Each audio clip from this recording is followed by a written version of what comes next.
drugs, or ideas, what you consume influences who you become. On the Mind and Matter podcast, we learn together from the best scientists and thinkers alive today about how your mind-body reacts to what you feed it. Before starting Mind and Matter, I spent 10 years in academia doing scientific research. I got a PhD in neuroscience where I focused on neuroendocrinology and the neurobiology of behavior, and before that, I specialized in molecular, developmental, and evolutionary genetics. I use my scientific background to help parse and translate the information that guests share on the podcast. In addition to the podcast, I write long-form written content inspired by the show where I integrate what I've learned across episodes. I also have a free weekly newsletter where I provide you with upcoming guests, share links, and provide commentary on scientific studies and research that I'm reading, and more. Visit mindandmatter.substack.com to find all of my content. You are about to listen to the full episode, but there will be 1 to 2 short ads immediately following this before the conversation. If you would like to hear ad-free episodes and get early access before they release more widely, become a paid subscriber at the Mind and Matter Substack at mindandmatter.substack.com. Becoming a paid subscriber is a way to directly support my efforts, allowing me to make more episodes and higher quality episodes, and also helping to free up my time so that I can spend more of it on doing research and synthesizing results from the podcast and from the literature so that I can do more things like writing on the Substack, putting more content into the newsletter, and getting these things out more frequently. So if you want to support the show and get ad-free episodes, go to mindandmatter.substack.com. Hey everyone,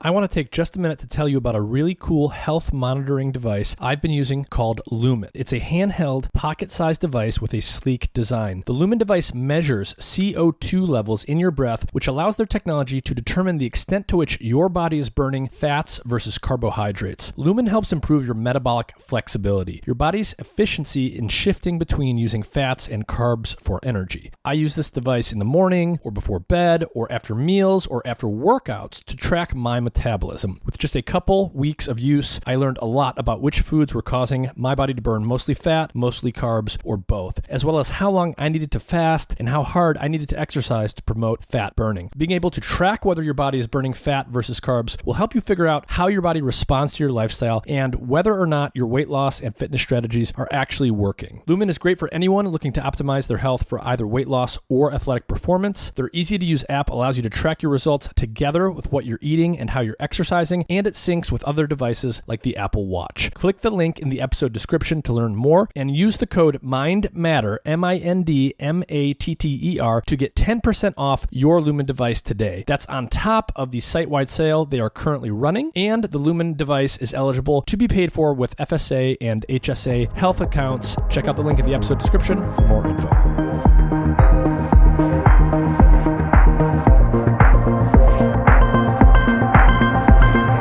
Manvir Singh, thank you for joining me.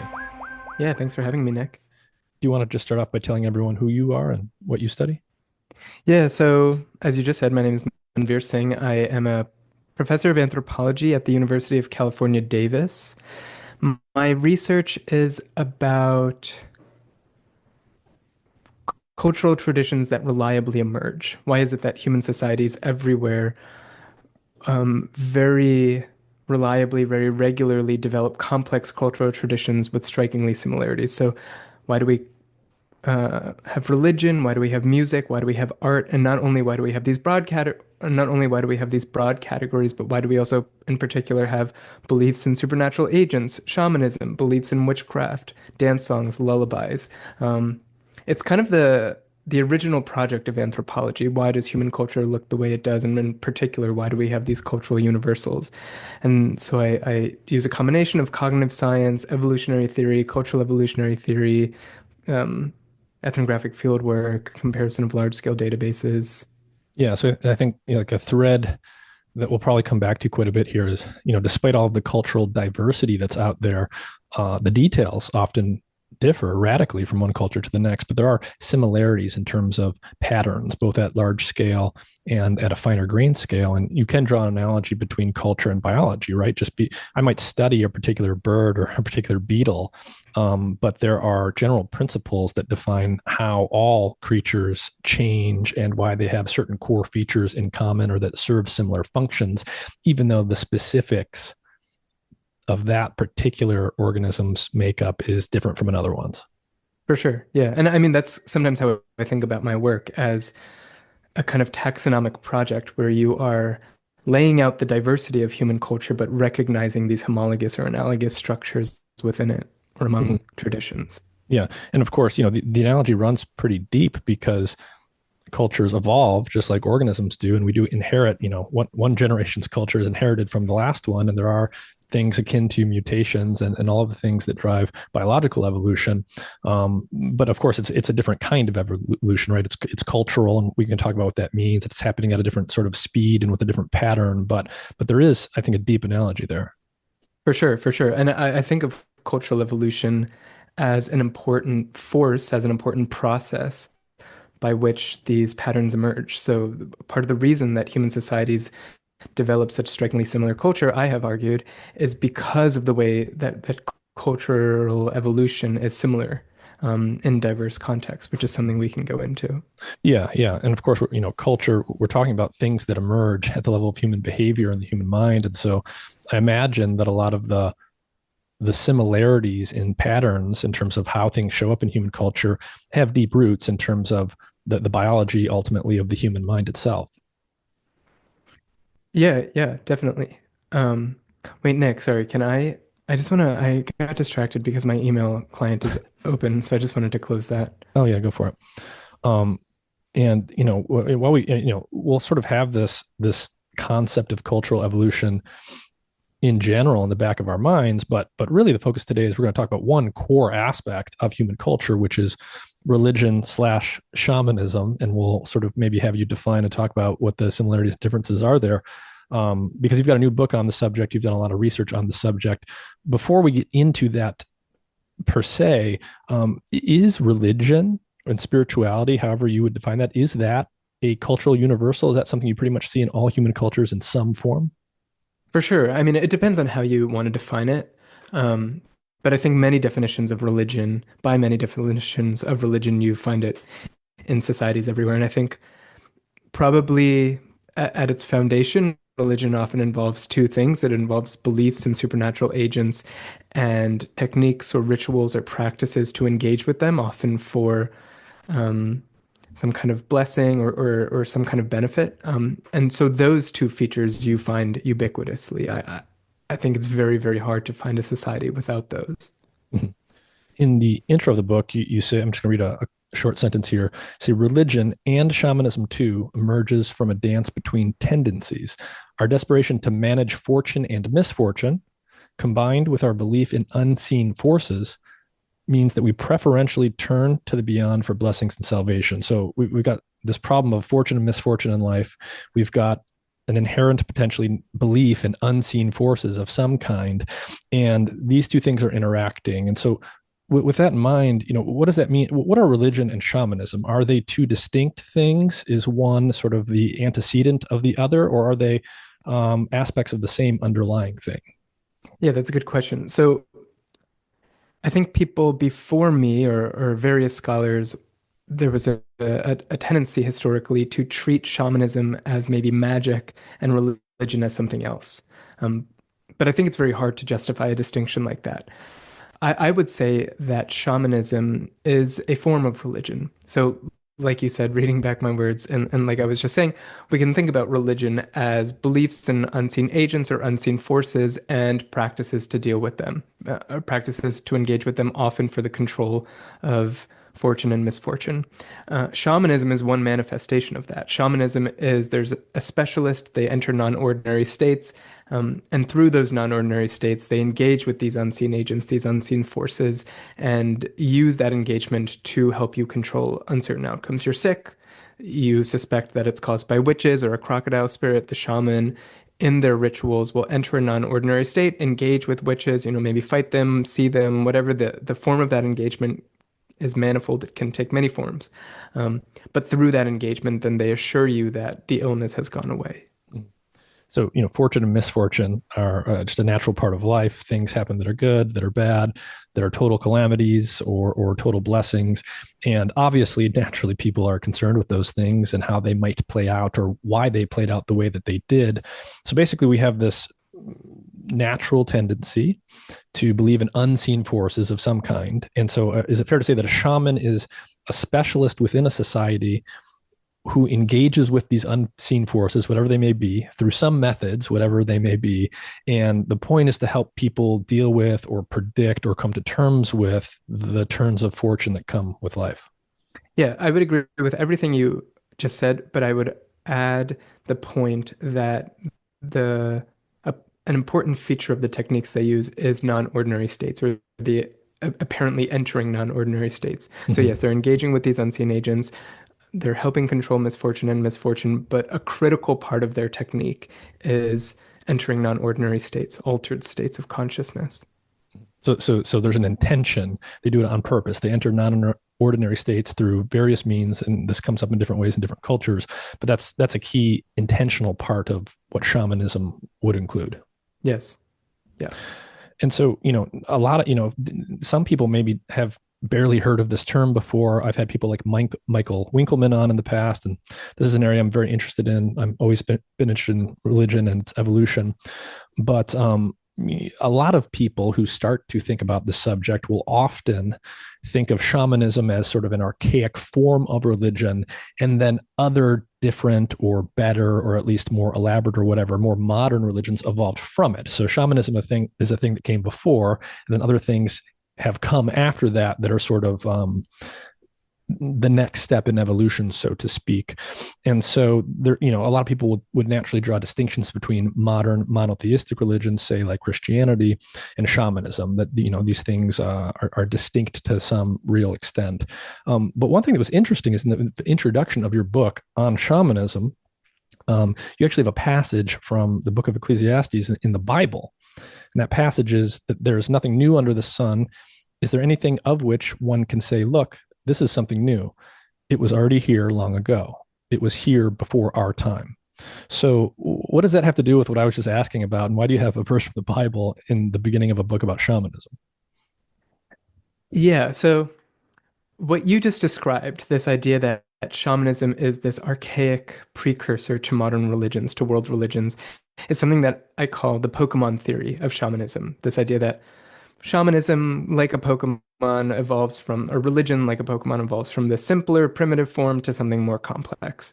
Um, you find this endorsed in lots of prominent writings. A great example is Robert writes The Evolution of God, where he even says very explicitly something like shamans are these religious specialists in archaic societies, and they evolved into ayatollahs and archbishops.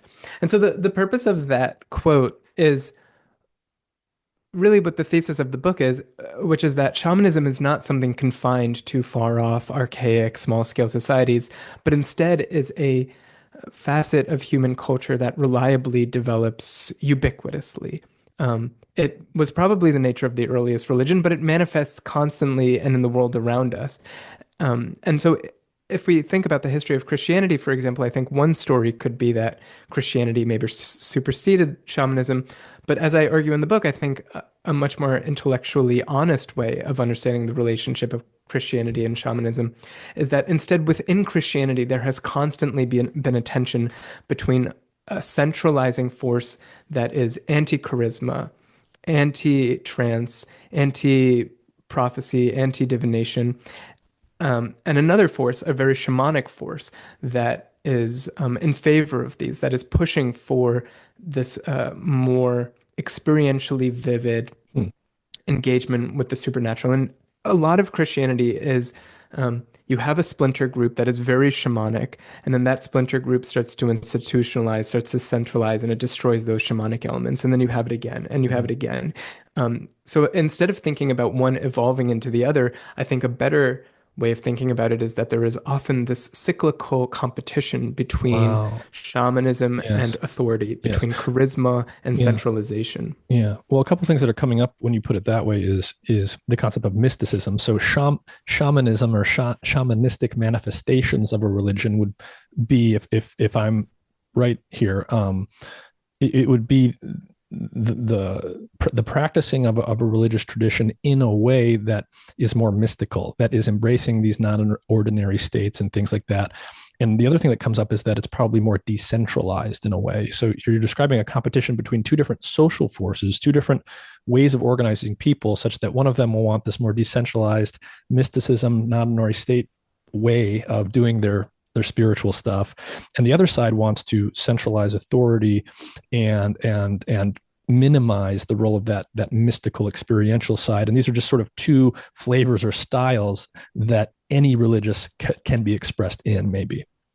For sure, for sure. And the thing about a more shamanic manifestation of religion is that it is, for the most part, competitive with authority. So we can think about early Mormonism. Mormonism starts, and the early Mormon church is very filled with altered states, trance, speaking in tongues, healing.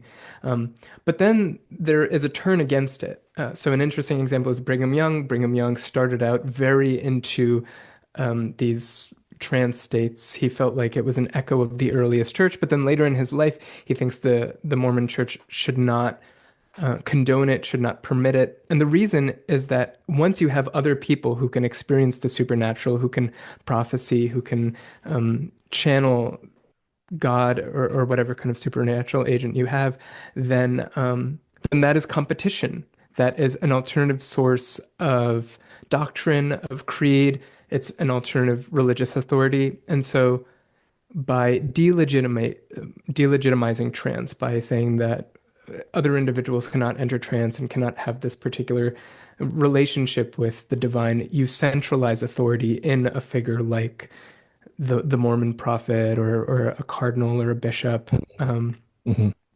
Yeah, So you even if I control think these about, charismatic upstarts. yeah, so even if we think about one world religion, so Christianity will be familiar to many people. It's got many different there's many different types of Christianity, many different branches in that clade of the religious evolutionary tree.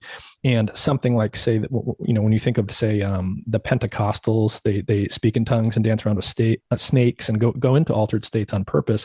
That would be a more shamanic expression of Christianity than, say, Catholicism, where the Pope is the boss, the priest is the one who talks to God, not everyone else listening. Exactly. Yes, exactly. And Pentecostalism is a fascinating case study because as you're saying, over the last century, we've had a form of Christianity that is very shamanic. And as I argue in the book, I think often is you have people who, if it were any other tradition, we would clearly define as shamans, people who are channeling a sky god, speaking in tongues, experiencing an altered state, healing and divining. That is a shaman by most anthropological definitions. But so yes, exactly. That I think is a great example of this force, of this Mm-hmm. tendency. And why is there this tendency to have a more centralized versus decentralized and experiential tug of war or sort of battle or competition over how that people in a society in general express a religion? Should we think of it just in terms of, say, the competition for social status? Obviously, if someone can centralize authority and status and power under themselves, they'll naturally tend to consolidate that power and try and reinforce that structure. But also at the same time, other people are naturally going to want to have access to these non-ordinary states or acquire status, and so then there'll be a push for other people to disintegrate that centralized structure. And so it's really all just sort of a push-pull and a rubbing against each other of different social forces, which just amounts to different groups of people, jockeying for status space. Yeah, I mean, I think that's a very tenable explanation for what's going on, that it's a competition over status and power, that to control the relationship with the divine and the services that come out of that relationship is a form of power. And if there are other people in the society who can now engage with the supernatural and use that engagement for healing, divination, prophecy, whatever, then they are potential competitors. And so you want to prevent that. Hmm. And that is, I think thinking about it through that lens helps us understand the rise of Pentecostalism. Pentecostalism blossoms at a time, the rise of Pentecostalism coincides with the spread of the freedom of religion. You have a norm that essentially diffuses across the world where states can no longer use their authority to control religion, to dictate a particular religion, and that coincides with the spread of a very charismatic shamanic kind of tradition. So in the book, I talk about the example of Italy, where um, during the first half of the 20th century, Pentecostalism is really controlled, subjugated, oppressed, clamped down on in Italy. But then, when because of international norms, Italy has to take on, it has to conform to a freedom of religion. It has to infuse that into its institutions. Then that lifts the pressure on Pentecostalism, and it can flourish in the same way that it has in Mm. other societies. So the structure of a society in terms of its like literal laws and regulations and how they're enforced, that is something akin to the physical environment if we use the biological evolution analogy. So the regulatory or legal structures of the society provide the selective pressure for certain things to blossom or get suppressed. Exactly. Yes, certainly. Interesting. Yeah. You want to? I want to give a sense. I want to give people a sense for traditional shamanism and some of its key elements. And obviously, there's many examples that you can draw on from your own experience and just from your knowledge to give people a sense for these things. But sort of the overarching thing I want to have in mind here is, you know, a who becomes the shaman in a society, and b what are the types of things they do. So I don't, do you want to just start with some examples that come to mind that might illustrate for people first, the types of people in a society that tend to become shamans and whether or not there's any commonalities there across time and space. Yeah, so that's incredibly variable. Um, I can give you an example from where I do fieldwork. So Mhm. I've done a lot of fieldwork in Indonesia on this island Siberut off the west coast of Sumatra. And there are even in that single society, you have a number of ways of becoming a shaman. So one is you become very sick, you kind of start to rave, you become a little strange, um, and you might go into the forest and you come back and it's thought that you're selected, or you become very, very sick, you go to the edge of death. Um, but then it's yeah, the shamans will try everything to heal you, but then there's some indication that, or it's taken as an indication that you should become a shaman. So that's another. I would say, though, the most common one where I do field work is you want to become a shaman. You seek out a teacher. You are trained in the songs, in the herbal medicine, and then you observe various kinds of self-denial and ascetic practices. You have a number of ceremonies that are public in which you are killing lots of pigs, you're dancing, there's a lot of going into trance. Um, but really central to that, and I think this is really central to a lot of societies, are rituals to essentially turn you into a different kind of human or give you the powers that are necessary. So in Mentawai, a big part of becoming a shaman, or as they call them, sikere, is that you're believed to have eyes that normal humans do not. You're believed to be able to see souls, to see spirits, to see ghosts.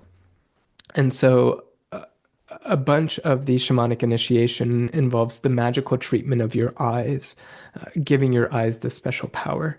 Um, and this facet of the shamanic initiation, I think, despite all the variation you see across cultures, this is a very important element.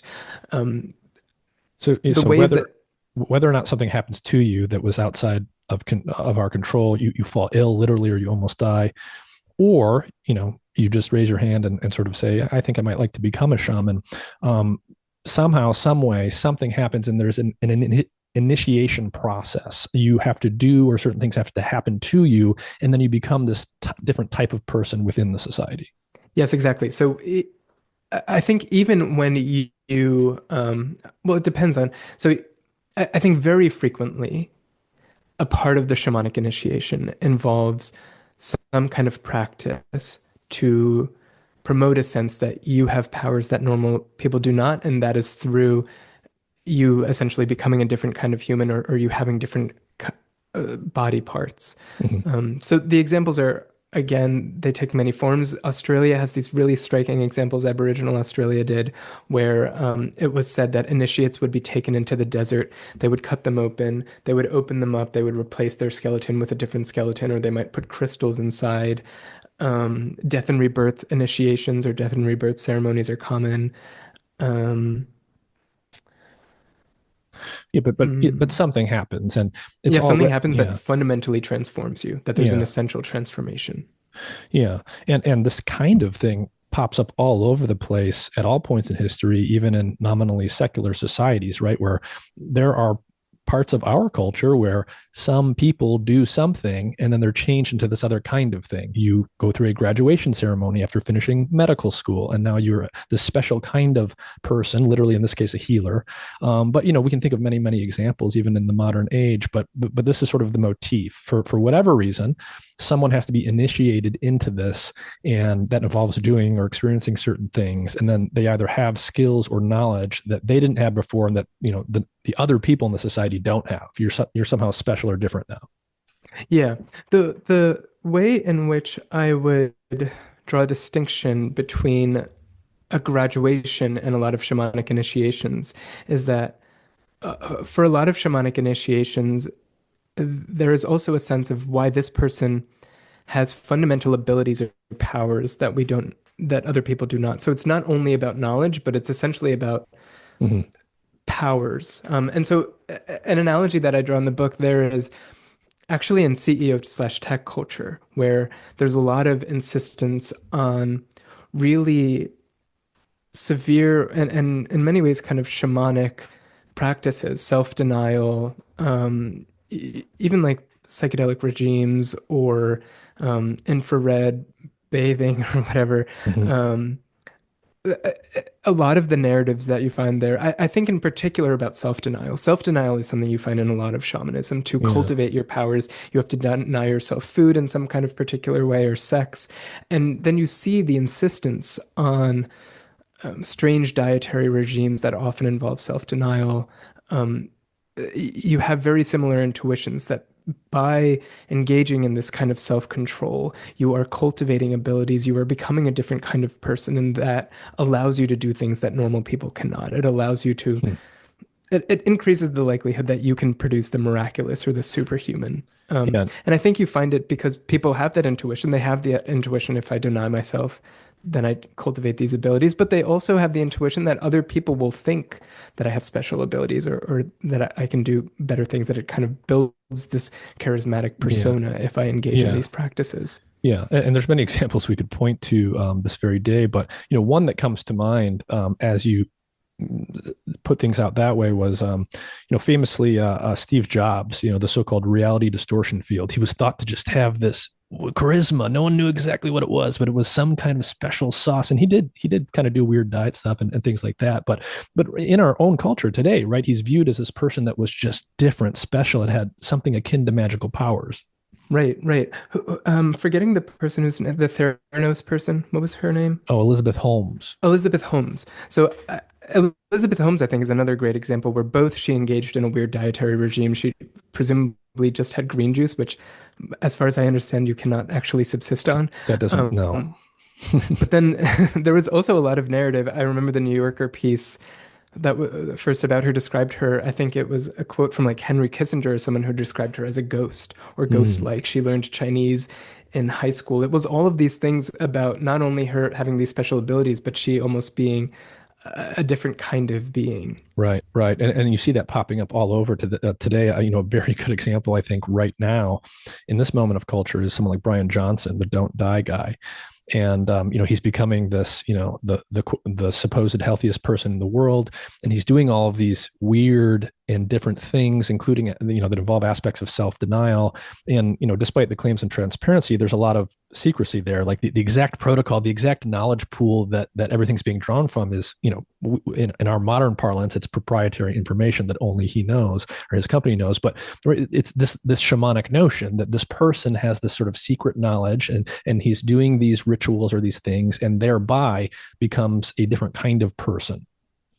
Yes, exactly. And this is like a big thesis or theme of the book, where I wouldn't call these individuals literal shamans, Mm-hmm. but the practices that they're engaging in have these very strong analogies because we're all humans and we all draw similar intuitions on the basis of particular practices and behaviors. And that leads you to have these convergences, even when I think we're predisposed to think that shamanism is something so strange and foreign. Yeah, yeah. And so, I want to get back to traditional shamanism, and maybe you can give us some of your favorite examples from history of just key illustrative shamanic practices, where the shaman is, I don't know, healing someone in some way. Can you just give some examples that illustrate how this looks in practice in traditional societies?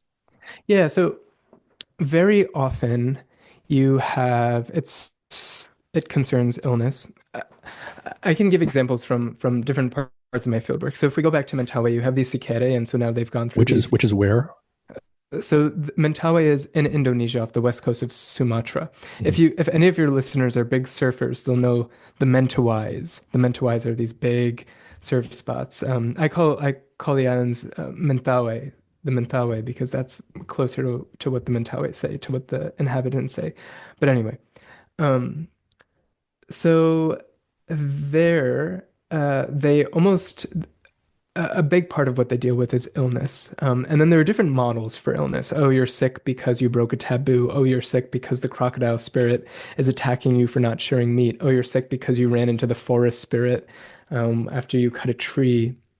Oh, you're sick because of sorcery or witchcraft. Um, and so then they will treat different illnesses, or they'll treat your illness using these different models. So you might call them over. They will maybe apply some herbal remedies. They will try to treat taboo violations. Then some animals will be sacrificed. Then they will try to, perhaps you're sick because you lost your soul. Maybe you fell out of a canoe and it's believed that your soul went away. They'll call your soul.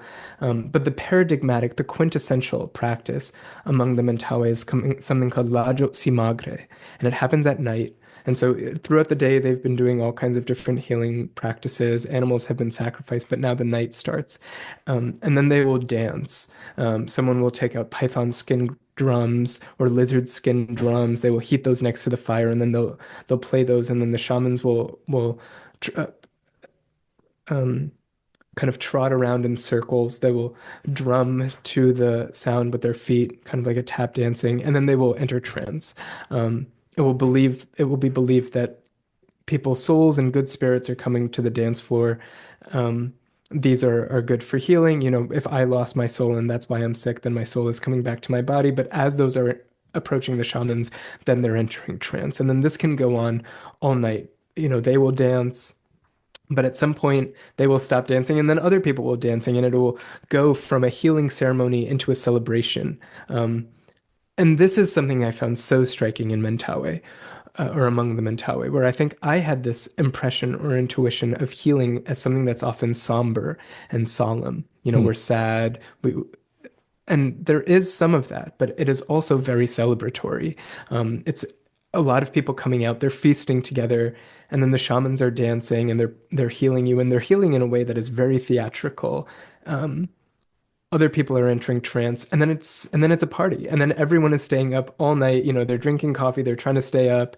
Other people are dancing, they're laughing, and then it's the morning. It's 6 a.m. and they close it out. Um, so that's one example. If I wanted to generalize to other contexts, I would say, I mean, it's very hard to generalize. So I can give you a very different example. So this is from the Piaroa, on the border of Venezuela and Colombia, or Colombia, and over there, shamans. So among the Mentawai, shamans don't really take hallucinogens or any psychoactive substances other than smoking tobacco, but in the same way that many people are smoking tobacco. They enter trance through dancing. Among the Piaroa, they take a psychedelic snuff, yopo. So it's has some bufotenine, some probably mostly bufotenine, maybe a little 5-MeO, a little DMT. Um, they take that. They might sip Yahe, copy the MAOI. Um, and it'll be a smaller ceremony, maybe a patient, some members of the patient's family, maybe several shamans, maybe just one, maybe a shaman and their apprentice. They will take the psychedelics, and then they will diagnose the illness. They will see which witches or which sorcerers are causing your illness. They might confront them. They might battle them. You might enter these states just to diagnose, but you can also enter these states to to treat. And then they might come out, it might be several hours, and it might be decided, okay, this patient is sick because someone is causing witchcraft. Then we'll go to like a waterfall, we'll bathe them to protect them. That's a different version. And the two contexts are actually what they share is altered states and engagement with unseen agents. Mhm, mhm. But they're very different in the extent to which they're Yeah. social, and how Yeah, many shamans are maybe sometimes involved. yeah, Yeah. so the common denominator here is the shaman, the special person who has the special who can do things that ordinary people can't. They are doing the methods vary, but they're doing something. They're deploying, various techniques. Maybe it's a psychedelic trance, maybe it's dance that induces trance, maybe it's chanting, maybe it's whatever, but it's inducing this altered state that's then enabling them to engage in some type of healing process. And it's often focused on healing something that's wrong with an individual or a group. That's one core aspect, this sounds like. Yeah. I think healing is the most common. You also often have forms of divination. They might be possessed by a spirit, and people can ask that spirit what's going on in a community, or they might leave their body and go commune with a god or an agent to understand what's going to happen. And then you have other ways of dealing with misfortune or uncertainty, um, inviting game, controlling harvests, helping with economic success or diagnosing economic success. But nevertheless, I think the most common thing is healing. Mhm. So healing is probably the most common, but there's also this other aspect of dealing with uncertainty. Like, are the crops going to come on time? Is a storm going to destroy something? It's dealing with unforeseen events. Yeah, so among the Mentawe, the Sikere will do this while after they sacrifice the animals. So they'll sacrifice a pig or a chicken, and then they'll take out its heart, or they'll look at its intestines, um, and divine in that way. So in Mentawe, divination does not involve altered states. In other contexts, it does. But these two, healing and divination, are probably the most, are not probably, are definitively the most important features of shamanic traditions across cultures. Mhm. And so the techniques vary, but are there any? And I guess one thing for people to keep in mind is like just in biology, right, where we for convenience and because to some extent it's true, we have all of these categories and names that we give things for taxonomic purposes, like we talk about mammals versus birds. There's a real distinction there, but we can list off the characteristics of mammals, but there's always exceptions. There's the one mammal over there that lays eggs, or the one mammal over there that doesn't really have fur, or whatever. There's exceptions, and there's variability, and there's variation. So maybe not, a few things are truly universal, but there's a lot of commonalities, even though the specifics of how these things express vary so much from culture to culture. Yeah, yeah.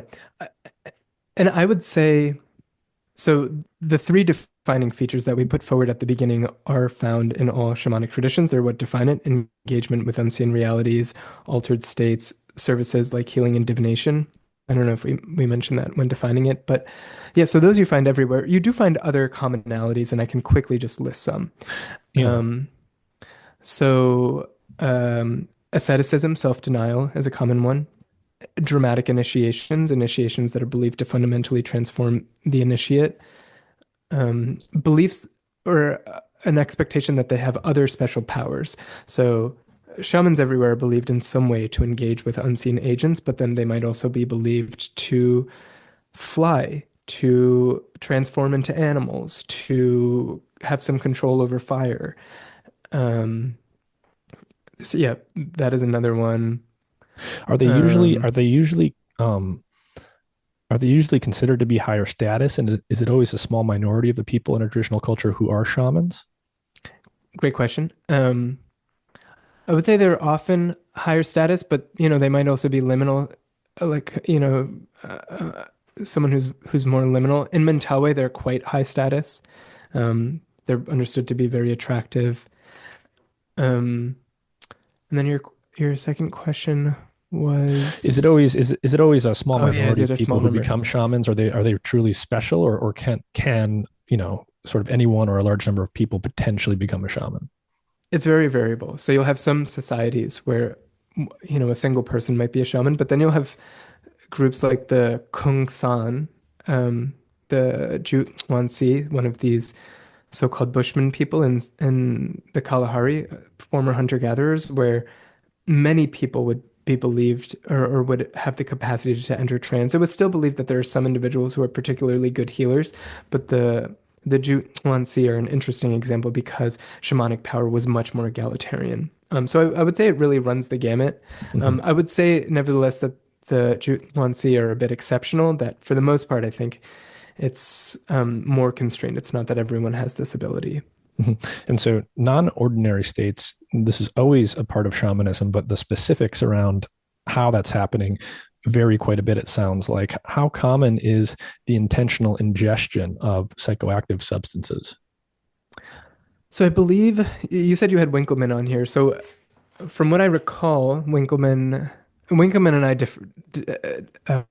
disagree a bunch about shamanism, but I find he built this database in the 1980s that I find very useful.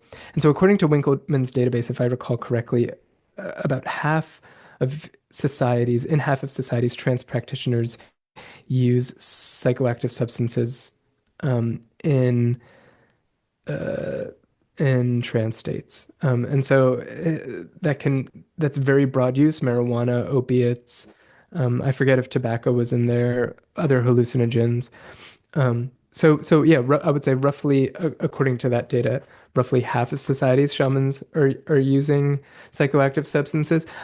One thing I push against in the book, though, is that I think there's a lot of enthusiasm, especially now, to talk about the frequency with which psychedelics in Mhm. particular are used across societies. You'll find claims like psychedelics are used around the world and have been used for millennia. But if we're talking about classic psychedelics, serotonergic psychedelics, there's very, very little evidence. The best evidence would suggest it was um, a portion of societies from the Rio Grande and southwards. You have no other place in the world where you have reliable evidence of classic psychedelics used in shamanic contexts. See, so if we're specific with the terminology here, a serotonergic psychedelic would be something like DMT, and so ayahuasca would be an example of such an agent.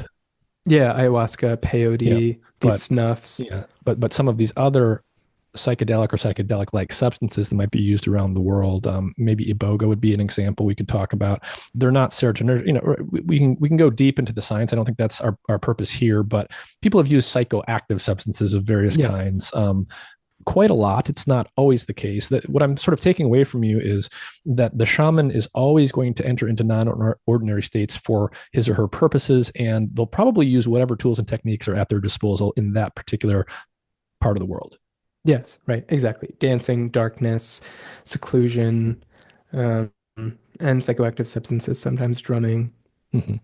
And so, you say in the book that shamanism is a near inevitability of human societies, and I think this is tied to just the natural psychological dispositions that people have. Can you start to talk about that a little bit? One place to start could be this idea that, because we're social primates, we're social, right? We have to interact with each other, and that requires our minds to be able to assign and deal with agency. You can choose to do things and say things, and I have to interact with you and other people, and therefore our minds are predisposed to detect agency in the world. And for example, one school of thought is that our monkey brains are just sort of primed to detect agency in the world, and that's why we have beliefs about spirits and the supernatural and all of that stuff. Can you start to talk about that a little bit, where some of these inclinations come from? Exactly. Yeah. Certainly, I think you started to describe it really well. So we can start by talking about the psychological or cognitive foundations of religion more broadly. And I mentioned these two: beliefs in supernatural agents, unseen forces, or supernatural agents, and then practices to engage with them to control misfortune. And like you're saying, across societies, very reliably, people believe that supernatural agents exist, and not only that they exist, but that they are often involved or that they oversee events that are uncontrollable, events that are uncertain, important, um, and which resolve randomly. Illness, the weather. Uh, it is very hard to find a society where you do not have people who suspect that illness and the weather, catastrophes, misfortune are shaped by invisible agents. And like you're saying, a prevailing theory is this one that is the hyperactive agency detection. There's debate over what that looks like cognitively, but the general finding that people are predisposed, that probably because we are hypersocial animals, and it really benefits us to spot agency in the world, and agency is ubiquitous and important. As a result, we're maybe a bit promiscuous in spotting agency, and that leads or supports these beliefs in supernatural agents. So I think that is one really important cognitive foundation. Mhm. And so when we think about the shamanism and what the shaman is doing and what exactly the services the shaman provides are for, on the surface level, we talk about things like, well, the shaman is trying to, exorcise a demon from this person, or the shaman is trying to, bring forth a good harvest this year or something like that. But I wonder how much of these things, the actual, like what's actually happening is there is some kind of psychological process happening where engagement in these rituals and in these practices is providing some kind of psychological catharsis. And so what you sort of mentioned there is a lot of people naturally have anxieties around important things and unpredictable things. And especially when you have big, important things that can be very consequential, but you can't predict them, like the weather, right? Naturally, because it's random or at least not readily predictable. That brings negative affective states to people that they're naturally going to want to control and get rid of, right? We don't like feeling bad. And so can you start to think about shamanism and some of these practices and services that the shaman is providing to people as a kind of psychological catharsis and a ritualistic way of managing emotions?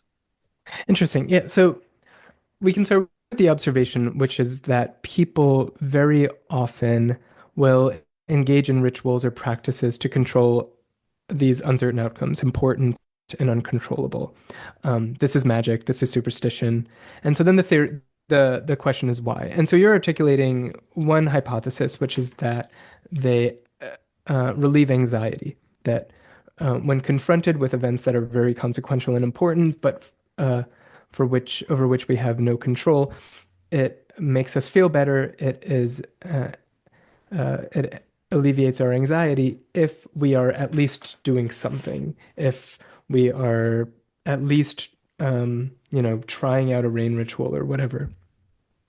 I think that hypothesis is a bit complicated or doesn't tell us the whole story. And one reason is that I don't think it's necessarily always the case that going to a shaman makes a person less anxious. Mm-hmm. And again, I want to remind us, or I want to bring up the entanglement of shamanism and witchcraft. Mm. So someone might go to a shaman and then they might converge on a narrative that your illness is being caused by your father who is causing witchcraft, or that neighbor who has attacked you, and I am going to enter the state and I'm going to spot them and I'm going to fight their sorcery, or I'm going to suck out whatever bullet that they have thrown into you from afar, some magical bullet.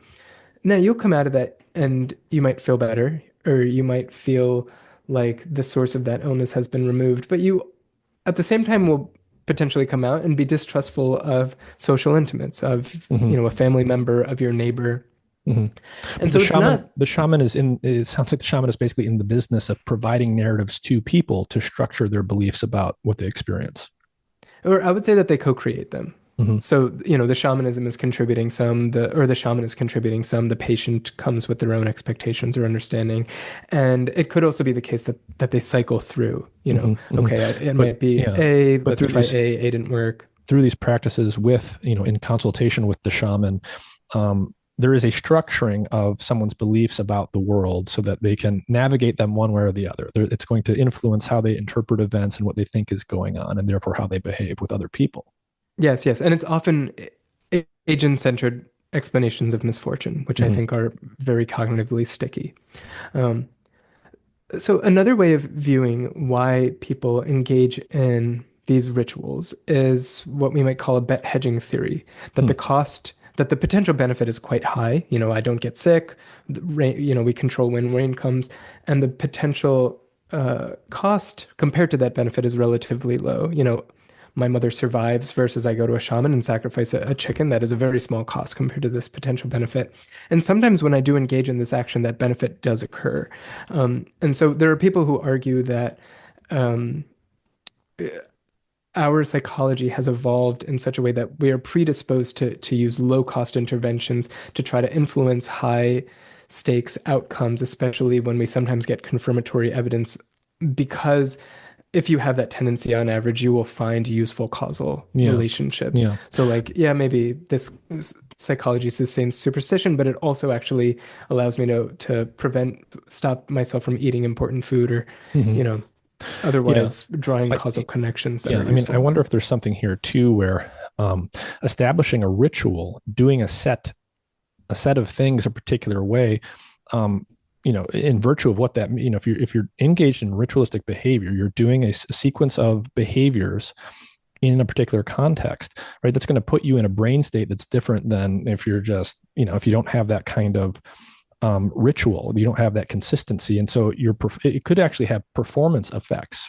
So if you think about, say, an athlete who has a ritual that he does every time he takes a free throw shot, I bet if you, I suspect, just knowing what I know about reinforcement and animal learning, and how brain states tie into behavioral performance, I bet if you had Michael Jordan take 100 shots doing his ritual and then 100 shots not doing the ritual, he might be a few percentage points or even more with the ritual there, because it's putting his brain in a state that's better able to then execute the motor action that is goal directed. Yeah, I mean that seems plausible. And I think another mechanism for explaining an outcome like that is the first one that you described. So there is experimental evidence, or there's both experimental evidence and kind of retrospective evidence suggesting that engaging in rituals does reduce anxiety. And I think there are Mm-hmm. probably therapeutic benefits to that, and that might also help you in performance. So I don't want to reject the possibilities of those things, but at the same time I do find compelling this kind of bet hedging idea that the world is a chaotic place, and There's so you might low as cost to well. engage in the shamanic behavior, high potential payoff for this sort of high stakes, unpredictable thing. Yes, exactly, exactly. Um, and but we can talk about this more generally. But I think there are many, aside from these things that we're laying out, there are also, I think, independent reasons to suspect that shamanic rituals do provide various therapeutic benefits or therapeutic effects.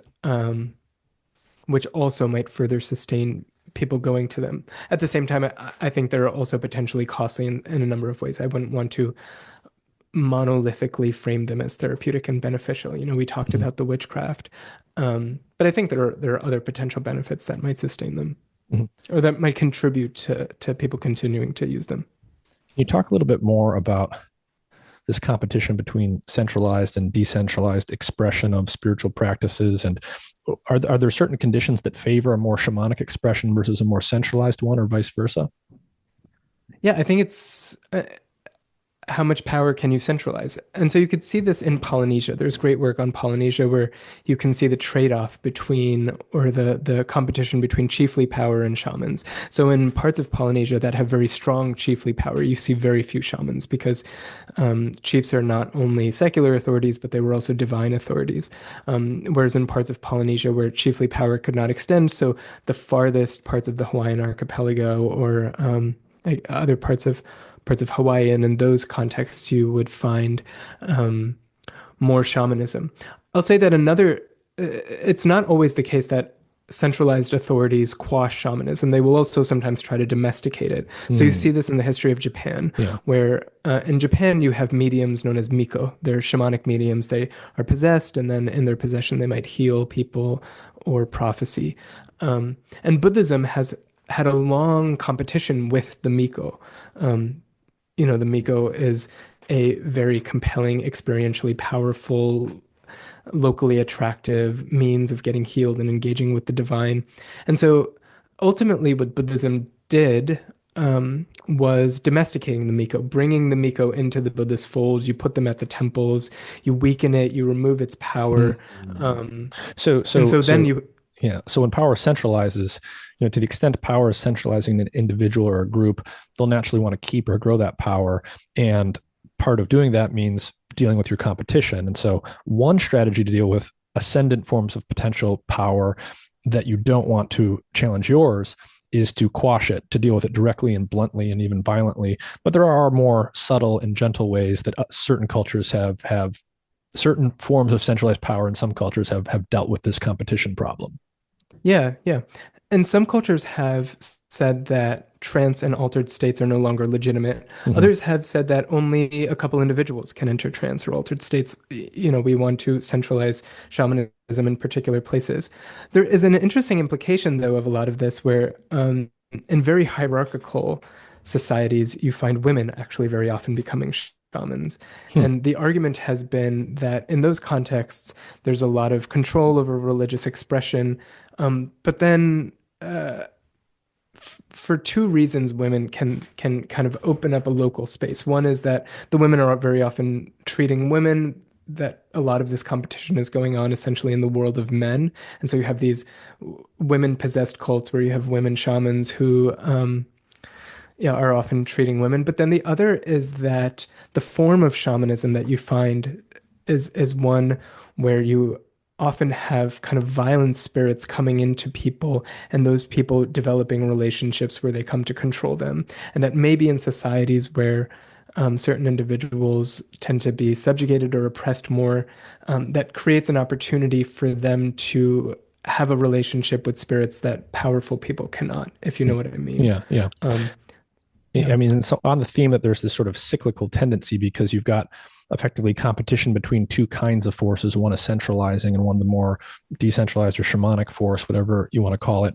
You know, you're going to see this play out over and over again in different periods of history and in different ways. And of course, the details will always differ, but a general prediction here would be that anywhere that you've had strong centralization in religion for a long time, the sort of potential energy will probably build up to break that and for something new to be unleashed that's more decentralized, and vice versa. I imagine that if things are too too out there the other way for some time, eventually a centralizing figure will emerge to reconfigure that.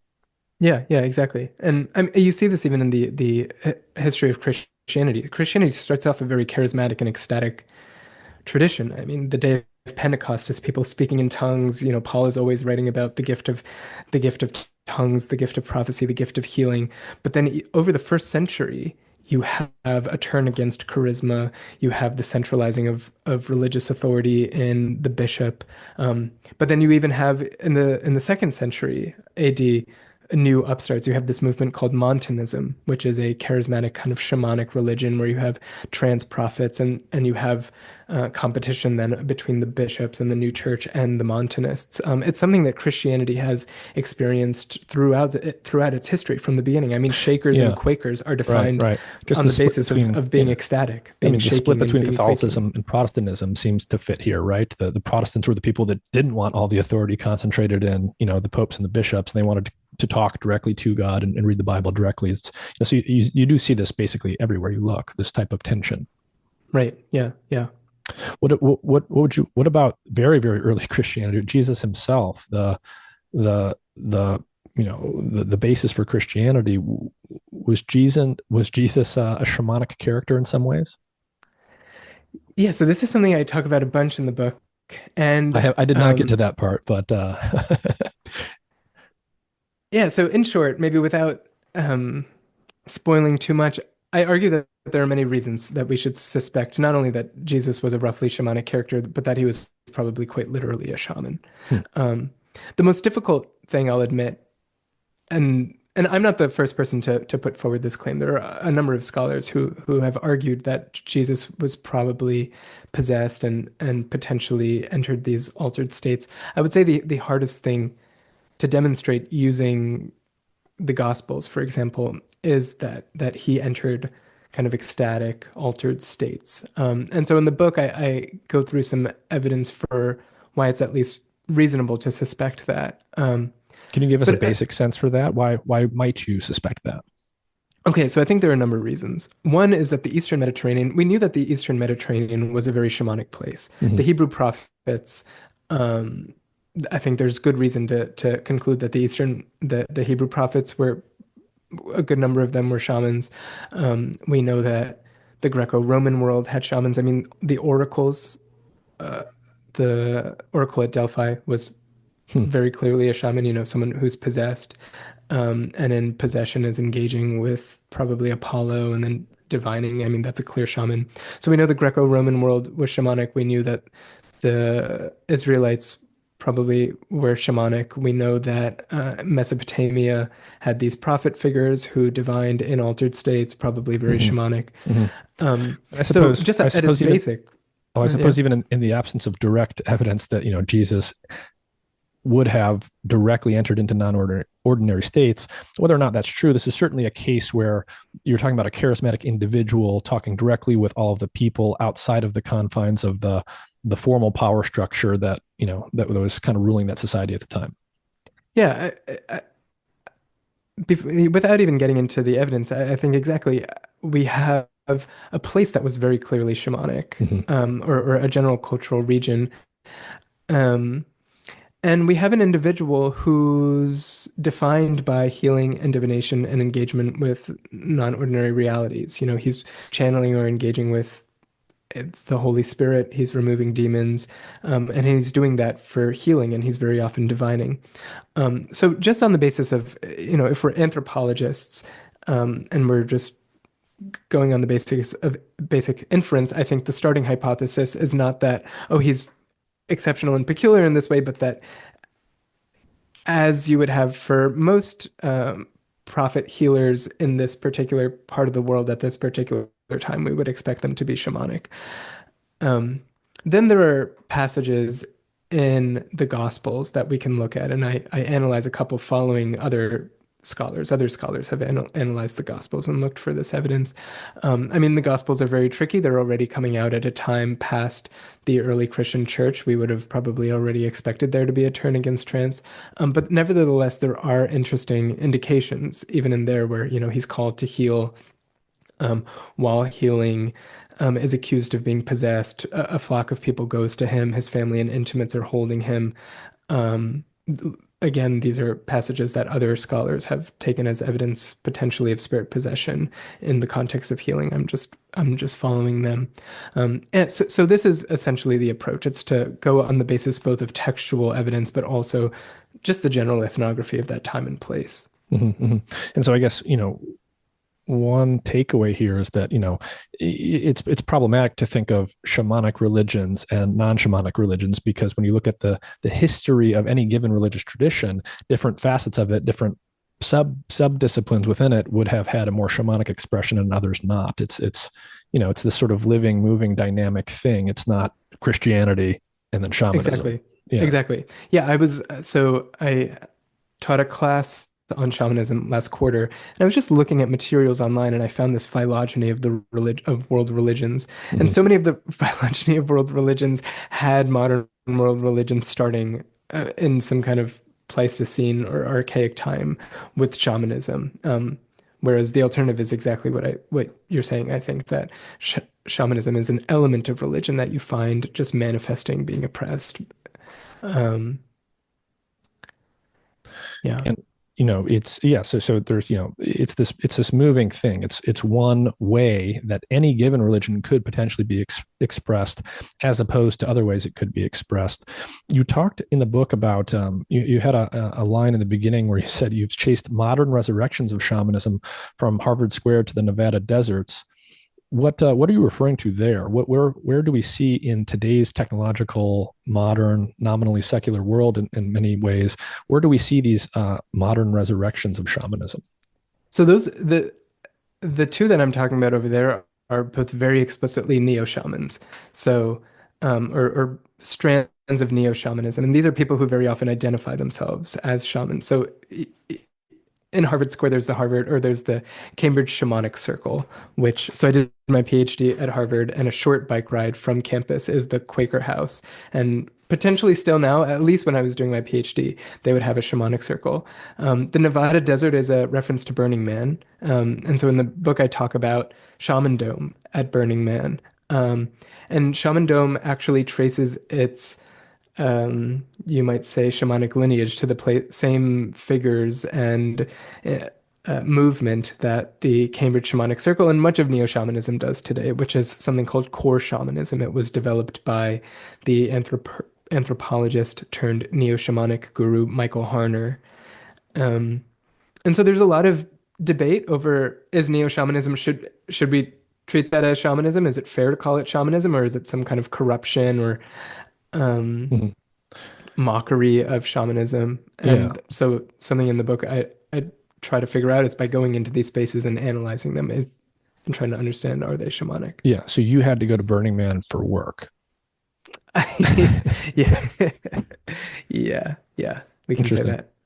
Yeah, so I mean, on this theme that it's not shamanism and religion, and they're two separate things. We're talking about a dynamic evolutionary process. We're talking about cultural phenotypes that morph and change over time. One way that you talked about this is, you refer to shamanism as a technology.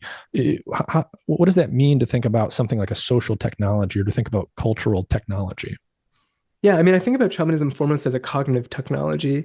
And this came partly from, I think a lot of people wanted to know, do I like shamanism? Do I think it's good? Do I think it's bad? And I felt that those are not the right questions. Shamanism is a package of practices and associated beliefs that is hyper compelling as a way of dealing with uncertainty.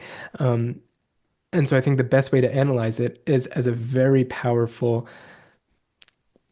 cognitive technology, a set of practices that people engage in, and it has some kind of cognitive effects. It gives them a sense of control over uncertainty, and it promotes a perception that other individuals are superhuman, and that can be used for good, but that can also be used for exploitation. And shamanic practices are used for both all around the world and in different contexts. So I think and again, if we come back to the modern context and we think about or we think about in industrialized societies, we think about tech culture where people are using these practices to promote a perception that they're different from humans. Um, I think they can use that for exploitation. I mean, Sam Bankman-Fried, I think we have a good sense, was pretty deliberate about promoting a persona of him as a bit, I don't even like kooky feels like the wrong Yeah. word, but So he was maybe special. He even was different in some way. He could see right. He could see the market or whatever. He could see the way that the bones were falling and what it meant. yes, exactly. And I remember while all of that was coming out, it came out that there was discussion about should he cut his hair, and he Hmm. considered his hair being wild and brambly to be positive EV or high expected value. There was the time that he showed up, I think, at a Senate committee or somewhere in Congress with his shoes barely like half tied, or they were tied in this absurd knot. And I think all of those they were effective at promoting a sense of like this guy doesn't care about everyday norms, but he has some kind of insight into some otherwise unseen market Hmm. trends. So the But eccentric it the came out eccentric that CEO motif that we see today is in some sense just like an echo of the same. We have this disposition to view these special people because they look this way or they act this way. They're eccentric people in some way. We tend to ascribe them powers that ordinary people don't have. exactly. We're predisposed to think that individuals who deviate from normal humanness have abilities that other people do not. Um, and I think that can be used for good, but I think it can also be used for exploitation. And so in this way, I think all of the practices comprising shamanism are better analyzed as a technology than as yeah, some morally coded, Mm-hmm, mm-hmm. you know. Yeah, and I'm wondering if like one of the things that came up for me, especially when we were talking about how in shamanism you often have these ritual practices which are engaged in oftentimes for the purposes of healing. I couldn't help but think of things in modern Western secular medicine where maybe there's some similarities there. So the very concept, say, of a placebo, we have these what you might call rituals, right? We have clinical trial rituals, you might say. We have prescription and going to see the doctor rituals that we're supposed to do regularly. And the placebo effect is named and known because if you give someone this thing that's not real medicine, they nonetheless sometimes get better to some extent. And I wonder if that just speaks to how engaging in certain practices that one believes will bring healing is actually instigating some kind of endogenous change that actually can, in some circumstances, provide some benefit. Yeah, I mean that brings up so much. But I want to start by I have a chapter in there. It's called Behold a Bird Head. And I started by interviewing with Glenn Treisman, who is a psychiatrist at Johns Hopkins. And Glenn at Hopkins, I heard about him because I have friends, or I know some people who are in the psychiatry program at Hopkins, and he's legendary there. He's legendary for being able to treat patients who otherwise seem impossible to treat. People who have pain where you can't find the biological basis, people who are paralyzed but you can't figure out why.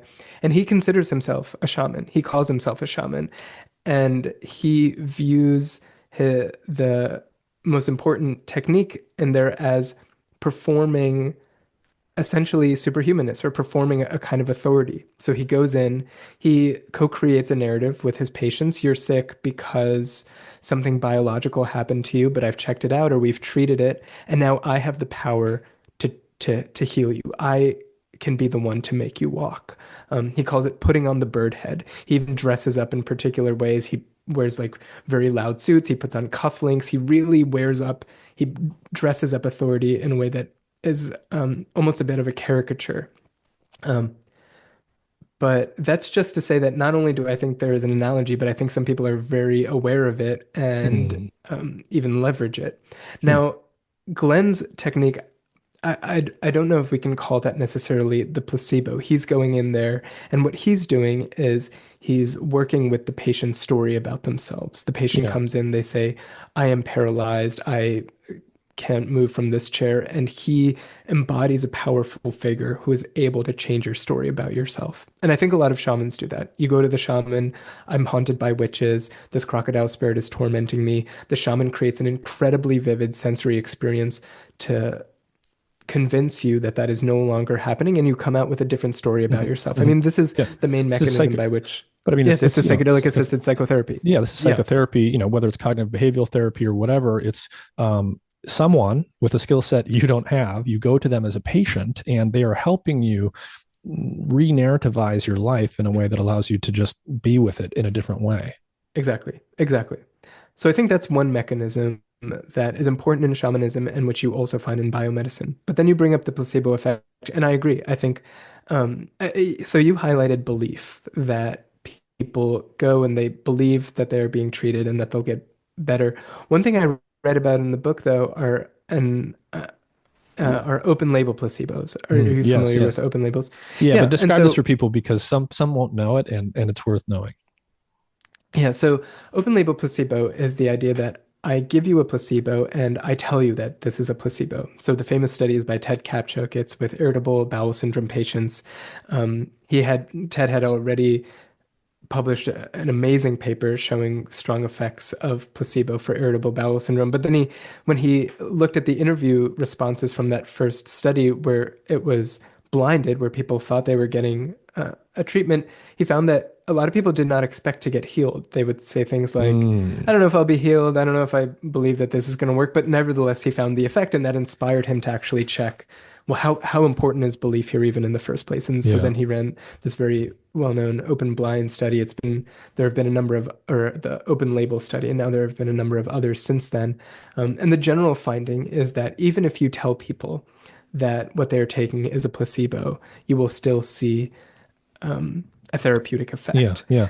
And I Uh, mean, to me, the way that I start to think about it, given my background, is there's a bag of tricks. There's a bag of different techniques one you can use, and belief is one of them. In certain contexts, for certain ailments, that belief might be necessary for some kind of therapeutic efficacy to be there. In other contexts, it might not be. Clearly, there are right. some contexts in which you don't even need that belief, but going through the actions is doing something clearly, and in some cases, the belief in the placebo being real is disposable.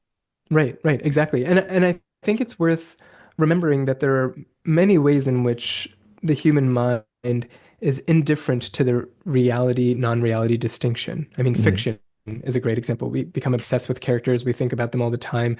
Our mind probably cares to a small degree whether they're real or not, but it also responds to them as if they're real, even when they're not. And I think it's probably a similar case, at least in some contexts, for being healed. Your body is going through the motions, it's going through the ritual, and whether or not you have this higher order reflective thought about, this will work or this will not, can be to some degree disposable. yeah, yeah. Um, wow. So, uh, I mean, we've already covered a lot. What are so? I want to bring up so that this will sort of rhyme with things we've talked about already, but um, talk about Terence McKenna a little, because in my lifetime, he was probably the first. I think that's probably where I first heard the word shamanism and got introduced to some of these ideas. And so, for those who don't know, who was he, and what was this notion of an archaic revival that he was speaking to? I kind of assumed it would be somewhere in the book, but I didn't get to that part. Okay, yeah. Um, so things can be edited out, right, Nick? Oh Yeah. yeah. Well, Okay, I so mean, I would prefer not to, but yeah, go ahead. yeah, well, I'm just gonna say I'm not like a super expert on Terrence McKenna, but I can try to answer this Just question. whatever you know. Okay. Um, so Terrence McKenna was you might describe him as like a 20th century psychedelic mystic. He was an individual who um, had explored, he was a psychonaut. He explored the landscape of altered states, especially with psychedelics. He presented them to the masses. He wrote a lot about them. And a major theme in some of his work was the idea that human societies throughout history have used psychedelics, and some of our flaws and ailments come from not engaging in these mystical states. I think at one point he even argued that like myopia.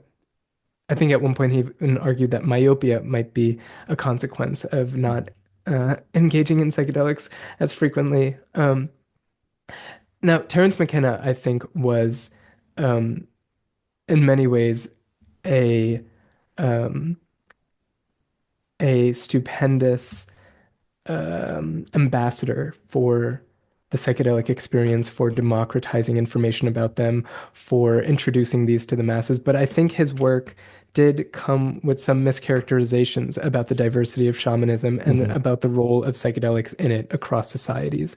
Um, and you again, like I mentioned this earlier, but you find this claim so often among psychedelic enthusiasts that psychedelics have been used for centuries and millennia in cultures around the world, and it projects a very simplistic image onto the diversity of spiritual traditions around the world. It also leads people to assume that shamanic altered states look the same in Mm-hmm. places around the world, and that when you take psychedelics, you are experiencing what they're like. Um, and so, in line with a lot of what we're talking about, I just want to underscore just how diverse have been the techniques that shamans have used to enter non-ordinary states.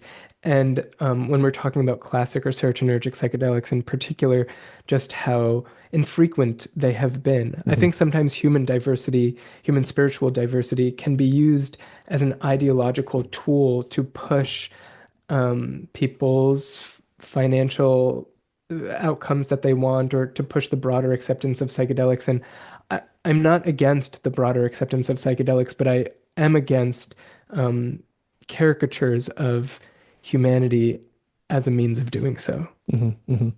Well, when we use some of these terms like spirituality, say, so as a cultural anthropologist, what would you say someone's spirituality is? What is that referring to about a person in the abstract? Oh, interesting. I mean, I think there are many definitions of spirituality. When I'm using it over here, I'm mostly using it to mean engagement with spirits or relationships with spirits. But, I think there are many people who, when they talk about their own spirituality, might say that they don't adhere to like a religious Mm-hmm. metaphysics, but Mm-hmm. nevertheless, they can experience Mm-hmm. transcendental moments and they'll describe themselves as Yeah. spiritual. One so with a lot of these ideas in mind of shamanism is not a thing that once happened in the past. It's like a way that this certain set of human tendencies can express itself, in contrast to other ways that these things can express themselves. And in contrast to the idea that many have had historically that shamanism is archaic, it's something from the past, it's no longer with us. Religion is something that evolved from it, or we ascended out of shamanism. We see as you mentioned so many examples, we see shamanistic like elements in people and stuff even today. And I wanted to talk a little bit about things in today's hyper modern AI driven technological society strike me as being shamanic in a way. And even the places where the people doing these things would have the opposite characterization of what they're doing. So there are many places. I'll kind of let you take the ropes here, but when we think about scientists in some cases, making elaborate computer models that predict things like the weather, or we think about economists. If you follow anything on social media related to the stock market and economics, it's like everybody knows what's going to happen, but clearly nobody does. But we all have these gurus we look to that supposedly have the crystal ball, and so talk a little bit about some of these shamanism like expressions of these tendencies that we have in today's nominally secular society. Yeah, no, I totally agree. I call these hedge wizards. I'm careful to say that they're not shamans. They're not explicit shamans insofar as they are not entering trance, but they are very much analogous. They are individuals who are promising control over uncertain outcomes, who either will promise to provide you with a service or to divine about the future of something, and who do so mostly because of a predisposition for us to think that there's order in randomness and to think that individuals who seem to deviate from normal humanness or to embody our expectations of an authority can do so. And I think the best example, as you kind of signaled, are money managers. These are individuals who there is very strong evidence do not have the ability to systematically or reliably beat the market. It's money managers don't beat themselves across years. They don't beat each other across years. Mm-hmm. And Mm-hmm. nevertheless, that is such an enormous industry where people Yes. put in, Yeah. And yeah, I don't, a it's, step from the outside looking in, it looks like there's a method to the madness. They have equations and they have models and equations, computer exactly. programmers and quants that they've They're hired. incredibly charismatic. They're barely sleeping. I Yes. mean, they perform And this power in so many ways. yeah, and essentially what we're sort of saying here is, even though it looks from the outside in like there is a method to the madness, and even though to some extent there is or can be sometimes, that method is usually much less ordered and reliable than we're led to believe it is. Yeah, I mean, there's very little evidence that it produces the kinds of outcomes that they claim for it to produce.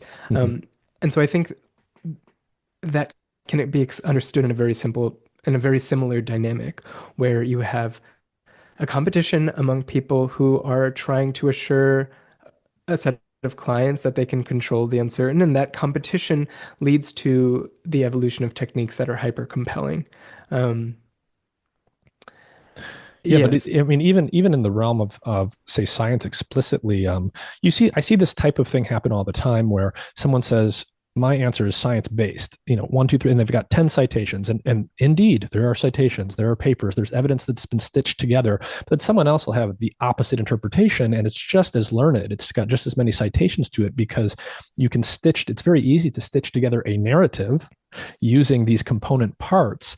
And it's not a far cry that there are sort of these, what you might say are modern forms of divination that are sort of camouflaged as being the real thing. And to some extent they might be, but to a large extent I think a lot of people are just engaged in the same types of practices that we're talking about in the context of shamanism. They're just sort of dressed up with these very modern elements that are part of our society today. yeah, yeah, yeah. I mean, that's interesting. I think what a lot of these share in common is essentially dressing themselves up in badges and symbols of authority that convince you that they have some kind of insight that they Yes. otherwise wouldn't. People want to be Uh, considered the guru or the shaman or the whatever. Yes, yes, and the way that they successfully do so is by dressing up in these elements that others take as badges of credibility or authority. Something similar, though, so Kim Stanley Robinson, the sci-fi writer, lives in Davis, lives in the same town that I do, and I recently got lunch with him, and he was talking about how he is now invited to speak about a range of topics that he has very little expertise or authority over.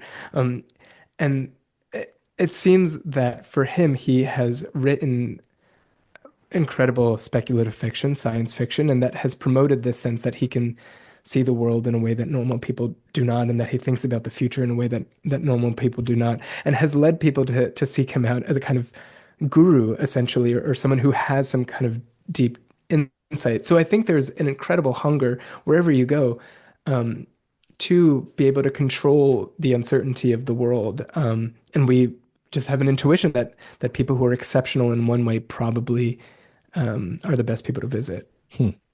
Sort of broad, fuzzy question here, but when we think about the evolution of religion and sort of this competition between the more shamanic expression and the more centralized expression, all that stuff. Obviously, right now we're living in this very interesting time with AI, and AI clearly is tying into religious and spiritual concepts. People are talking about one day being able to upload your consciousness into the cloud to achieve immortality in some literal sense. It's got a lot of these religious concepts in its orbit, and so how do you see sort of what are your general thoughts on AI and how people's sort of spiritual or religious beliefs might start to evolve and shift in one direction or another, or maybe a more shamanic direction versus a different kind of expression as it relates to AI? Oh, interesting. So my first thought is maybe less about shamanism, but more I think that AI promotes a sense that that institutions can do more than they already can, Mm-hmm. which, if anything, I imagine will just feed conspiratorial thinking. It will promote a sense that the kinds of misfortunes or, the systems that we're confronting are attributable to algorithms. I mean, I think like when I think about religious expression in modern America, I think about probably the most prominent thing is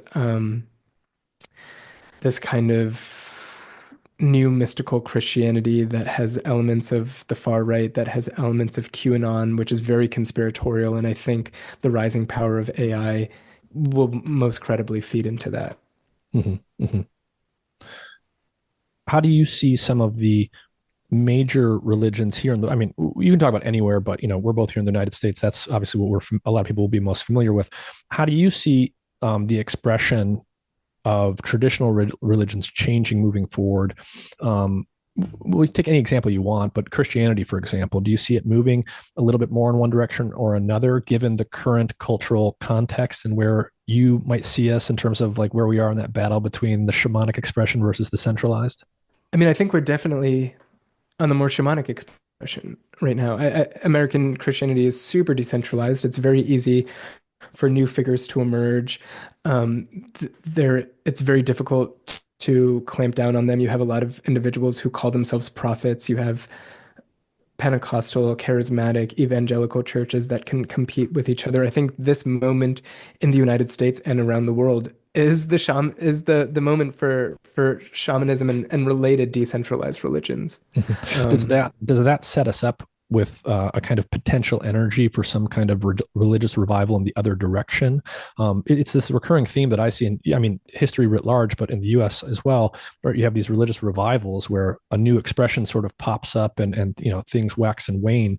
If we're in a sort of high shamanic state right now, state of expression, does that mean that at some point, relatively soon, the pendulum might start to swing the other way? yeah, well, I mean, I think even to use a biology example, maybe a weird example, but I even think there are predator-prey dynamics going on over here where you have Hmm. waxing and waning and competition and diffusion where so over the last couple of days I've been really in the um, kind of you might call it prophetic populism space Hmm. where you Hmm. have um, kind of a Trumpian messianic cult where I've just been watching a lot of the content put out by people who call themselves prophets, and it's interesting because it's very They explicitly decentralized. call themselves prophets. They call themselves prophets, yeah, Huh. and they will, some of them every morning at 6:30 will have a prophecy, or they'll have prophecy in different ways, and they're actually having a revival in Fresno in a couple weeks, which I might go to. Um, but so this is a case where it is super decentralized. In many ways, it's very messianic, very shamanic, but it does not, at least from what I can see, involve a lot of altered states during healing, during prophecy. Prophecies are shared in this very um, somber way or very, matter of fact way. And so I wonder, I haven't done so much research on it, but it's something that I've been investigating now. But I myself am curious about how these groups see themselves in Hmm. contrast to Pentecostalism, where they are kind of creating prophetic authority and define authority in a way that's very different than what you see Hmm. in more Pentecostal spaces. I mean, maybe it is the case that there are revivals, that there is a lot of trance and altered states and Hmm. speaking in tongues, but from the material that I've seen online, I haven't, which is only to say that I even think in this moment it's not like very clearly shamanic or not. I think Hmm. there are a number of competing approaches that you find in the religious ecosystem. Hmm. And, in terms of just religiosity and also the form of expression of religious change that happens, we talked about earlier, shamanism is often focused on dealing with uncertain events, predicting things ahead of time, or just dealing with the uncertainty around them and the anxiety that comes with that. Um, when something really cataclysmic happens, whether it's a natural disaster like an earthquake or a flood, whether it's a like the economy collapses and you have like a 2008 style financial crisis, in those cataclysmic events, those times of crisis, how does that tend to affect religious expression afterwards? Is there any Are there any general principles there? Do people tend to become more religious in some form after these cataclysms happen that they can't explain, or does it tend to shift the form of a religious expression one way or another? Yeah, so two findings come to mind in general. So I think the first is that as conditions of uncertainty go up, people turn to religion more. So there's good research on the early part of the pandemic where as cases are rising, and in particular jurisdictions where they're rising, you have more religious searching on Google. You have many indicators of people becoming more religious. Then there's also, if we're talking about catastrophes in particular, there's also a good literature showing that catastrophes are very ripe for a very conspiratorial or paranoid version of religion, where you Mm-hmm. have witch hunts, witchcraft accusations. You also have non-religious forms of this. I mean, you have pogroms against Jews. Um, and so, yeah, I think catastrophe is is fodder for a very dark form of agentic thinking. Mm-hmm. Mm-hmm. And we got into it a little bit earlier, but I was going to ask you about the time between shamanism and witchcraft. Are those two distinct things, or is sort of witchcraft just one possible element of shamanism? And I guess the more general thing I'm really interested in here is how these types of religious expressions, whatever we want to refer to them as, how they're used by people sort of against one another, or to make other people do things, to engage in social engineering, in other words. Yeah. So let's just, I'm just going to define witchcraft Mm-hmm. as mystical harm. We'll just define it as mystical harm. And so uh, if we go back to shamans, shamans are entering non-ordinary states, they're providing services, and they're engaging with unseen realities. Now, some of those services can sometimes be attacking outgroup members. I talk about in the book many examples of this. But I think the more common relationship between the shaman and the witch is that the shaman is battling the witch. Now, you know that someone suffers some kind of misfortune, and either because of what that person suspects or because of the narrative that the shaman helps co-create, it's determined that a particular witch is behind it, that someone caused that harm. Um, and then that witch is dealt with. And so, in this way, when I think about the relationship between the shaman and the witch, I think in some instances they feed off of each other. Now, I think shamans can get their power or can get their relevance from dealing with many kinds of misfortune. You don't need it to be caused by other group mates or outgroup members. It could be caused by taboo violations or local spirits or ghosts or whatever. But I think in many cases, shamans become more powerful when they are seen as attacking witches. And we can see this especially in those instances where shamans rise to the status of messiahs or prophets. So you will often have a case where a society is undergoing some kind of really dramatic upheaval. Mm-hmm. Um, it so in the book, I talk about this movement in Uganda where a particular ethnic group felt like it was being attacked by the government. You have a lot of conspiratorial thinking, a lot of paranoid thinking, but then you have a messianic movement where a woman who starts as a shaman becomes a healer, builds an entire movement, goes and tries to attack the Ugandan government. A lot of moments in history where societies encountered colonial authorities or colonial forces, you have messianic movements that often have some kind of witchcraft sentiment in them. Um, So I think they can, in some instances, be mutually reinforcing. There is always, though, a danger that anyone has, that shamans have in battling witchcraft, which is it's seen that if you can battle witchcraft, then you can probably also engage in it. So in Mentawai, the Mm, Sikere say they can deal with any kind of illness, but they don't know how to deal in particular with sorcery and witchcraft. Um, and I think that makes sense because in other societies, you often see, yes, this is a way to build power, but it's also a way to create suspicion. And mhm, shamans, once they are seen to know about witchcraft, are also very quickly suspected of mhm. engaging in it and often executed. Yeah. So shamanism is generally, you would define it as these techniques being used for good, whereas witchcraft is explicitly for the purpose of causing someone harm. Yeah, and again, some shamans can you can go to a shaman to harm other people. There's Hmm. a I famous see. video of Yeah, yeah. Yanomama shamans taking a snuff and attacking babies in a neighboring group. Hmm. Um, but But the yeah, common thread here is, witchcraft yeah, would be defined by mystical yeah. harm in the definitions we're using. Special people in the society can be consulted with to engage in their special practices, which have effects Yes. on the dynamics of social behavior of the group. And by whatever means they're using, insofar as people go to these people and believe them, it is going to affect their behavior. When we read this stuff and talk about it, especially in the terms traditional societies use, we often say things like magic and spells, and we have all of this language. But one invisible force that is very, very real is language itself. And what how does sort of language and the ability to use words in a particular way, how does that tie into shamanism or witchcraft? Is that a common feature where they've got spells or incantations, they're using or deploying language in particular ways that really resonates with people? I think to some degree. So I guess there are two things over here. One is how often does language feature in particular in these practices? And when I think about it, I think most often shamans are using language. I guess they're using song. They're also Mhm. using language to engage with unseen agents. Um, but more generally, a lot of societies see a lot of power in language itself. To say go and die is seen not just as like my preference, but to have some kind of import in the world. Hmm. This is something I still find very intriguing. Why should we see language not only as communicative, but having some kind of metaphysical power in itself? And so yeah, I think people do see a power to language, but I don't think it's confined to these practices. Hmm. Hmm. And how common and how important is the element of music in traditional shamanism?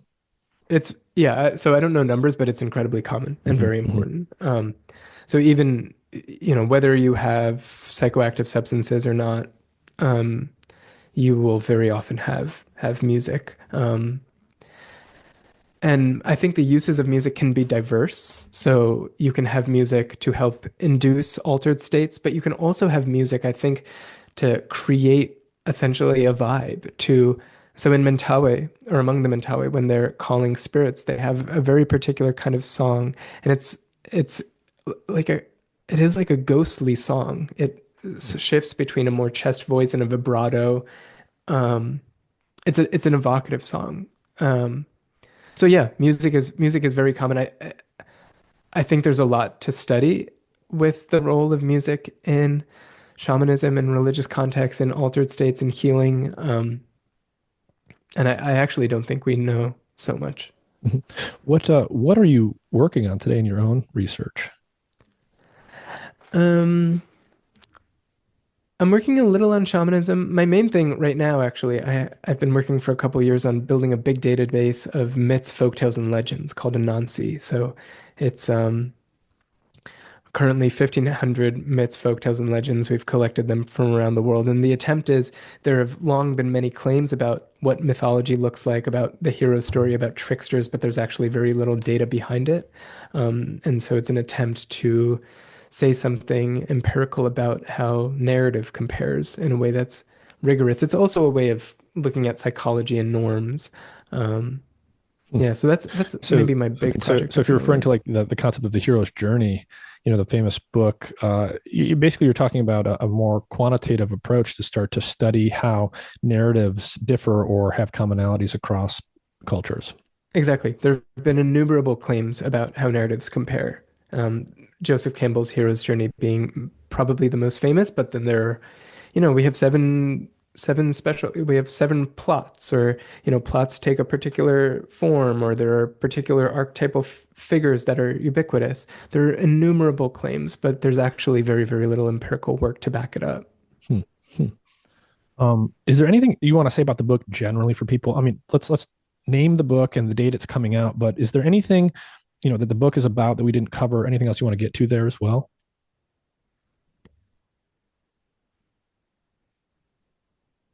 Yeah. So the book is Shamanism, the Timeless Religion. It'll be out on May 20th. And you can also think of the book as a case study for anthropology. Hmm. Anthropology is a discipline that's undergoing and has been undergoing for quite a while um, an ontological crisis. Anthropology departments are splitting across the country. Some have fissioned into new departments. So where I was trained at Harvard, what used to be the anthropology department, now there's two. There's anthropology and there's human evolutionary biology. And Hmm. the dispute is often over, is anthropology a science? How useful is evolutionary theory in anthropology?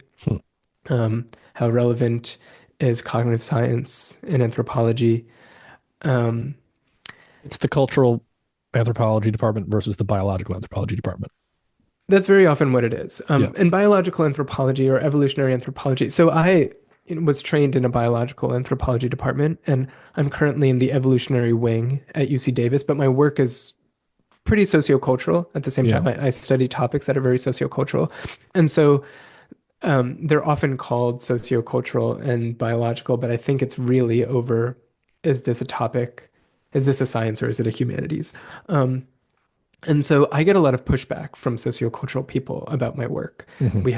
I've done a lot of work on universals in music and have a lot of pushback against, can we study music across cultures? I've had a lot of pushback when people learn that I'm writing a book about shamanism, about whether is shamanism a coherent topic. And so an attempt with this book is not only to make the many arguments that we've talked about and to explore this, but to try to illustrate or demonstrate kind of an integrative anthropology, one that uses science, appreciates evolutionary theory, appreciates cognitive science, but also appreciates the diversity of culture, but isn't Yeah. afraid to make comparisons, engages with ethnography, is built on deep fieldwork, um, but Yeah. I mean, that's one also thing that thinks there's value in echoes. it definitely came through in your writing. So your writing is just very, very nice and pleasant writing. But there was no, in the general realm of anthropology, for anyone who knows about sort of all the different religious wars there have been over the years, on the one hand, you're informed by biology and you're thinking in evolutionary terms and comparative terms, but you're also not discounting, the ethnography or just the real human, the humanities like part of this, but you're also not dismissing, you're not getting into holy wars about human nature versus nurture and all that stuff. It really has that sort of integrated feel to it. Yeah, yeah. And I want the book, I mean, because I myself think there's a lot of value in both of these approaches. Hmm. I think there's value in thinking about it as a science. I think there's also a lot of value in thinking about the diverse manifestations of human experience and human culture. And I think there's a lot of value in deep ethnographic research and fieldwork. And yeah, and so I think of the book as an expression of an integrated anthropology, one Hmm. that appreciates everything that anthropology can do. And, the intersections of anthropology with all of these other intellectual streams.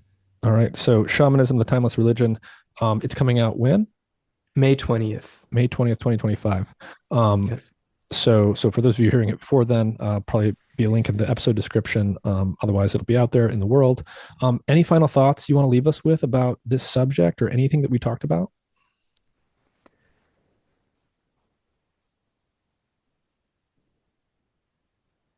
One final thing, we didn't say this explicitly, but I do think neo shamans are shamans. I think the people at Burning Man are shamans, and I think the quickness with which we dismiss them as such just reflects this tendency to think that, you know, so-called traditional forms of culture are more authentic than others.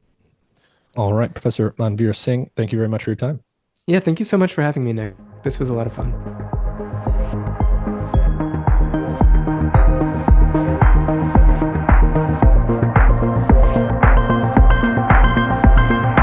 Visit mindandmatter.substack.com to find all of my content.